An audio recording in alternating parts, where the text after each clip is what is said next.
అడ్డంగా దొరికిపోయిన అబద్ధాలైన ముందే చెప్పిన స్వేచ్ఛ బిగ్ టీవీ హాట్ టాపిక్ గా హరీష్ రావు ఫామ్ హౌస్ రంగనాయక్ సాగర్ భూముల్లో దర్జాగా దగా మార్చిలోనే సంచలన కథనం ప్రచురించిన స్వేచ్ఛ బిగ్ టీవీ రిజర్వాయర్ డిజైన్ మార్పు గుట్టంతా బయటకు లీగల్ గా దొరకకుండా చేసిన తతంగాన్ని బయటపెట్టిన స్వేచ్ఛ బిగ్ టీవీ రైతుల నుంచి లాక్కున్న భూమిని సుడాకు అప్పగించే వెనుక మతలబేంటి ఫామ్ హౌస్ చుట్టూ రింగ్ రోడ్డు కథ ఏంటి మీ ఒక్కరి భూమి మినాయించే వెనుక తెరచాటు భాగవతాలు ఏంటి అన్నింటిపై సమాధానం చెప్పే ధైర్యం ఉందా అడ్డంగా దొరికిపోయాక కూడా ఇంకా అబద్ధాలైన అంటూ చూస్తా ఉన్నాం ఈ ప్రశ్నకు సమాధానం ఉందా రామంచ గ్రామానికి భూసేకరణ నోటిఫికేషన్ ప్రకారం సర్వే నెంబర్ లో 5 ఎకరాల 21 గుంటల ప్రాజెక్టును తీసుకున్నారు 19 గుంటలు మినహాయించారు ఆ 19 గుంటల భూమిని ఎందుకు వదిలేశారు ఇప్పుడు అది ఎవరి చేతుల్లో వెళ్ళింది రిజర్వాయర్ కట్టక ముందు గజం భూమి కూడా లేని హరీష్ పూర్తయ్యేసరికి 13 ఎకరాలకు పైగా ఆయన చేతుల్లోకి ఎలా వెళ్ళింది సర్వే నెంబర్లు 402 406 464 లో ఉన్న భూమిలో తనకు కావాల్సినటువంటి భూమిని మాత్రమే భూసేకరించి ఎలా మినహాయించారు వీటన్నిటి సమాధానం చెప్తారా హరీష్ రావు అంటూ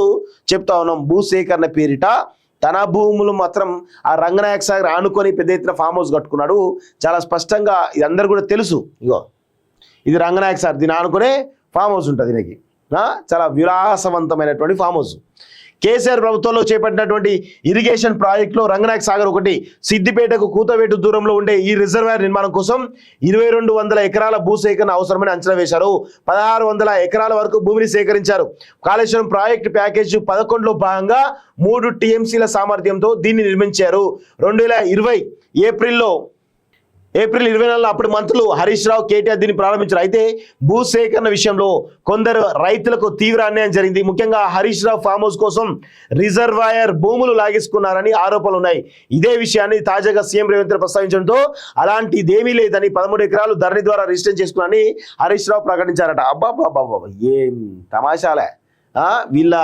దుర్మార్గాలు వీళ్ళ యొక్క కథలు కార్ఖానాలు అందరికీ తెలియవా హరీష్ రావు చేసేటువంటి దుర్మార్గాలు అందరికీ తెలియవా మీరు అమాయకమైనటువంటి ప్రజలను ఈరోజు వాళ్ళ భూములు లాక్కున్నటువంటి దొంగలు మీరు కాదా మల్లన్న సాగర్లో మీకు దమ్ము ధైర్యం ఉంటే మల్లన్న సాగర్కి వస్తారా అని మేము అడుగుతా ఉన్నాం అది చెప్పరు అది ఏం చెప్పరు మల్లన్న సాగర్ అడ్జస్ట్ చేసినా మీడియా ముందు చెప్తారు ఆ మీడియా ముందు చెప్పుడు కాదు రండి మాలాంటి ఛానల్స్ అన్నీ వస్తాయి ఆడ ప్రజా చర్చ పెడదాం ప్రజా కోర్టులో తేలుద్దాం అది రారు ఇగో అలా కాకుండా వీళ్ళు ఇంకా రంగనాయక సాగర్ పక్కన భూములను కూడా ఏ విధంగా కొనుక్కుంటారో చూద్దాం ఇన్నాళ్ళు మౌనం ఎప్పుడో చెప్పిన స్వేచ్ఛ బిగ్ టీవీ అంటూ కూడా చూస్తున్నాం రంగనాయక సాగర్ పక్కనే ఫామ్ హౌస్ కట్టుకున్నటువంటి హరీష్ రావు తన భూములపై ఎట్టకేలకు స్పందించారు రైతుల భూముల్ని రిజర్వాయర్ మాటన దోచేసినటువంటి తీరును మార్చిలోనే స్వేచ్ఛ బిగ్ టీవీ బయటపెట్టింది రంగనాయక సాగర్ రిజర్వాయర్ లో కలవాల్సినటువంటి భూముల్ని హరీష్ రావు ఫామ్ హౌస్ గా ఎలా మార్చారో ఆధారాలతో సహా ప్రచురించింది శాటిలైట్ మ్యాప్స్ తో డాక్యుమెంట్స్ తో ప్రసారం చేసిన ఈ కథనం చూసి కంగుతున్న హరీష్ రావు ఇంతవరకు దీనిపై స్పందించలేదు కానీ రేవంత్ రెడ్డి ప్రకటన తర్వాత సర్వే చేద్దామంటూ సవాల్ చేశారు అయితే ఎక్కడా దొరకకుండా హరీష్ రావు చేసిన డ్రామాను మరోసారి గుర్తు చేసుకుందాం అలైన్మెంట్ మార్చేసి పక్కా ప్లాన్ రంగనాయక సాగర్ కట్టే టైంలో ఇరిగేషన్ మంత్రిగా ఉన్నారు హరీష్ రావు పైగా సొంత నియోజకవర్గం అధికారులకు ఏం చెప్పినా నోరెత్తారు దీంతో ఏకంగా డిజైన్నే మార్చేశారు ఎక్కడైనా ప్రాజెక్ట్ అంటే కట్ట స్ట్రైట్ గా ఉంటుంది కానీ హరీష్ రావు పుణ్యమాని రంగనాయక సాగర్ మాత్రం పెద్ద వంపు తిరిగింది అది కూడా మామూలు వంపు కాదు ఫామ్ హౌస్ చుట్టూ రింగ్ రోడ్డు మాదిరి తిరిగింది ఈ డిజైన్ మార్చడం వెనుక పెద్ద ప్లాన్ ఉంది భవిష్యత్తులో తన ఫామ్ హౌస్ కు ఎలాంటి ట్రబుల్ రాకుండా ఉండేందుకు సుడా నర్సరీని ట్రీ పార్కును ప్రభుత్వ ఖర్చుతో ఏర్పాటు చేయించారు హరీష్ రావు ఫామ్ హౌస్ ఉన్న దగ్గరే ఇలా డిజైన్ మార్చడం వెనుక అనేక అనుమానాలు ఉన్నాయి ధరణి మాటన అఫీషియల్ గా మార్పులాట హరీష్ రావు ఫామ్ హౌస్ ఉన్న ప్రాంతం సిద్దిపేట పక్కనే ఉన్న రామంచ ఆ ఊర్లో ఆయన పేరిట ఉన్న భూముల రికార్డులో స్వేచ్ఛ బిగ్ టీవీ సేకరించాయి సర్వే నెంబర్లు 402 405 406 464 లో మొత్తం 13 ఎకరాల 12 గుంటల భూమి ఉంది 2018 ఆగస్టు 13 వరకు ఒక్క గుంట భూమి కూడా హరీష్ రావు పేరు మీద లేదు ఆ తర్వాతే ఆయన పేరిట భూములు వచ్చాయి రంగనాయక సాగర్ కోసం అంటూ ఒక గుంట ఉన్న రైతు నుంచి కూడా భూమిని లాక్కున్న అధికారులు హరీష్ రావు పేరిట మారే భూములు మాత్రం ముట్టుకోలేదు ధరణిలో కొందరు భూ యజమానుల పేర్లు మార్చి వాటిని ఆయన పేరిట రిజిస్టర్ చేసుకున్న ఆరోపణలు ఉన్నాయి ప్రాజెక్టులో మునగాల్సినటువంటి భూమి దారి మళ్ళీ హరీష్ రావు ఫామ్ హౌస్ లో కలిసిపోయింది ఎవరికి దొరకకుండా ఉండడానికి తనకు కావాల్సినటువంటి భూమిని భూ సేకరణ నుంచి తప్పించి చేతులు మార్చి మరి తన పేరిట మార్చుకున్నారు హరీష్ రావు లీగల్ గా దొరకకుండా రైతుల నుంచి నేరుగా కొన్నా అని చెప్పుకోవడానికి ఇలా చేతులు మార్చారన్న ఆరోపణలు ఉన్నాయి అందుకే సర్వే చేసుకోండి అంటూ దర్జాగా సవాల్ విసురుతున్నారన్న చర్చ జరుగుతుంది ఇగో ఈ ప్రశ్నలకు సమాధానం చెప్పు హరీష్ రావు రామంచలోని సర్వే నెంబర్ 402 జరిగిన గోల్మాల్ వ్యవహారం మామూలుది కాదు.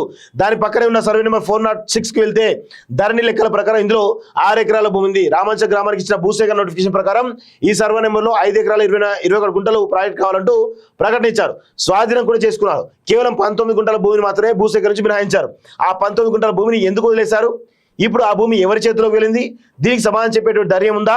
రంగనాయక సాగర్ రిజర్వాయర్ కట్టక ముందు అక్కడ గజం భూమి కూడా హరీష్ రావుకు లేదు. కానీ రిజర్వాయర్ పూర్తయ్యేసరికి మాత్రం 13 ఎకరాలకు పైగా భూమి ఆయన చేతిలోకి వచ్చింది. ఇరిగేషన్ మంత్రిగా ప్రాజెక్ట్ రూపురేఖలన్నీ ఆయనకు తెలుసు. అందుకే సర్వే నెంబర్లు 402, 406, 464లో ఉన్న భూమిలో తనకు కావాల్సిన భూమిని మాత్రమే భూసేకరణ నుంచి మినహాయించుకున్నారన్న ఆరోపణలు ఉన్నాయి. దీనికి సమాధానం చెప్తారా అనే ప్రశ్నలు ఇప్పుడు వినిపిస్తున్నాయి. చేయాల్సినంతా చేసి అడ్డంగా దొరికిపోయినా కూడా అబద్ధాలు చెప్తున్నారా అనేటువంటి విమర్శలు వినిపిస్తూ ఉన్నాయి. సో ఇప్పటికైనా కానీ ఈరోజు తీరు మార్చుకోవాల్సిందిగా మేము కోరుతా ఉన్నాం. ఎవరిని? ఈ యొక్క మనిషిని ఇప్పటికైనా మారు. నువ్వు చేసినటువంటి దొంగ పనులు, నువ్వు చేసినట్టు లంగ పనులు తెలంగాణ ప్రజలు తెలివి అనుకుంటారా? ఒకప్పుడు 2004 ముందు నీ బతికేంది, ఇప్పుడు నీ బతికేంది ఒకసారి తెలుసుకోవాలి. నువ్వు ఇన్ని వేల కోట్ల రూపాయల ఆస్తులు ఎట్లా వచ్చినాయి తెలంగాణ ప్రజలు సమాధానం చెప్పాలి. రంగనాయక సాగర్లో ఇంత పెద్ద ఎత్తున ఆ భూసేకర్లో నీ భూమి ఇవ్వకుండా చాలా తెలివిగా రంగనాయక సాగర్ పక్కనే ఆనుకొని ఉండేలా 13 ఎకరాల భూమిని ఏ విధంగా నువ్వు కొన్నావో దీనికి సమాధానం చెప్పాలి. ఇది చాలా తెలివిగా, చాలా పద్ధతిగా ఏది హరీష్ రావు బ్రెయిన్ ఎట్లా ఉంటుందో ఒకసారి అర్థం చేసుకోవాలి. ఎవరికి దొరకకుండా లీగల్గా ప్లాన్ చేసుకున్నాడు. కానీ ప్రజల ముందైతే మనం వాస్తవాలు పెట్టాలి కదా, ప్రజల ముందైతే మనం చెప్పాలి కదా. ఇవన్నీ కూడా అనేష మోసాలని కూడా ఇంకా వీళ్ళని పాపం అందామా? ఈ కల్వకుంట్ల కాలకేళ్ళలో ఇంకా పాపం అందామా? వాళ్ళని పాపం అంటే మనకు పాపం చుట్టుకుంటుంది. అడ్డంగా దొరికిపోయిన అబద్ధాలైనా ముందే చెప్పిన స్వేచ్ఛ బిగ్ టీవీ హాట్ టాపిక్ గా హరీష్ రావు ఫామ్ హౌస్, రంగనాయక సాగర్ భూముల్లో దర్జాగా దగా. మార్చిలోనే సంచలన కథనం ప్రచురించిన స్వేచ్ఛ బిగ్ టీవీ రిజర్వాయర్ డిజైన్ మార్పు గుట్టంతా బయటకు లీగల్ గా దొరకకుండా చేసిన తతంగాన్ని బయట పెట్టిన స్వేచ్ఛ బిగ్ టీవీ రైతుల నుంచి లాక్కున్న భూమిని సుడాకు అప్పగించే వెనుక మతలబేంటి? ఫామ్ హౌస్ చుట్టూ రింగ్ రోడ్డు కథ ఏంటి? మీ ఒక్కరి భూమి మినహాయించే వెనుక తెరచాటు భాగవతాలు ఏంటి? అన్నింటిపై సమాధానం చెప్పే ధైర్యం ఉందా? అడ్డంగా దొరికిపోయాక కూడా ఇంకా అబద్ధాలైన అంటూ చూస్తా ఉన్నాం.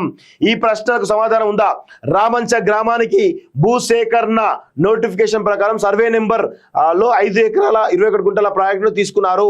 19 గుంటలు మినహాయించారు. ఆ 19 గుంటల భూమిని ఎందుకు వదిలేశారు? ఇప్పుడు అది ఎవరి చేతుల్లో వెళ్ళింది? రిజర్వాయర్ కట్టక ముందు గజం భూమి కూడా లేని హరీష్ పూర్తయ్యేసరికి 13 ఎకరాలకు పైగా ఆయన చేతుల్లోకి ఎలా వెళ్ళింది? సర్వే నెంబర్లు 402, 406, 464లో ఉన్న భూమిలో తనకు కావాల్సినటువంటి భూమిని మాత్రమే భూసేకరించి ఎలా మినహాయించారు? వీటన్నిటి సమాధానం చెప్తారా హరీష్ రావు అంటూ చెప్తా ఉన్నాం. భూసేకరణ పేరిట తన భూములు మాత్రం ఆ రంగనాయక సాగర్ ఆనుకొని పెద్ద ఎత్తున ఫామ్ హౌస్ కట్టుకున్నాడు. చాలా స్పష్టంగా ఇది అందరు కూడా తెలుసు. ఇది రంగనాయక సాగర్, దీని ఆనుకునే ఫామ్ హౌస్ ఉంటుంది. దీనికి చాలా విలాసవంతమైనటువంటి ఫామ్ హౌస్.